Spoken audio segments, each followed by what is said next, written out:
একটু ইস্যুদের ব্যবস্থা করেন। সরি ভাই, ও কোরআনের হাফেজ, মনে হয় 21 না 22 বছরের, 2 চোখ চিরতরে হারাই গেছে, আলো ফিরবে না। তো আমার কাঁধে হাত রেখে বললো কি যে হাদি ভাই আমার সপ্তাহখানেকের জন্য আমার একটা চোখে একটু আলো ফিরিয়ে দেওয়া যায়।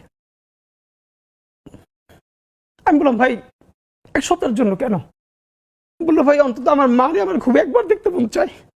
আমার মা আমার অনেক নিষেধ করছিল অন্তরণে যাইতে, আমি ফিরে আসার সময় মারে দেখি নাই, আমার একটাবার মন চায় আমার মারে দেখি।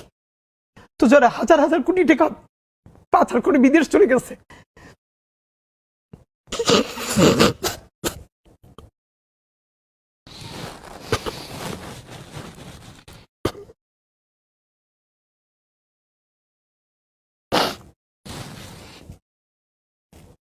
একটু ইস্যুদের ব্যবস্থা করেন। সরি ভাই। Please take your time.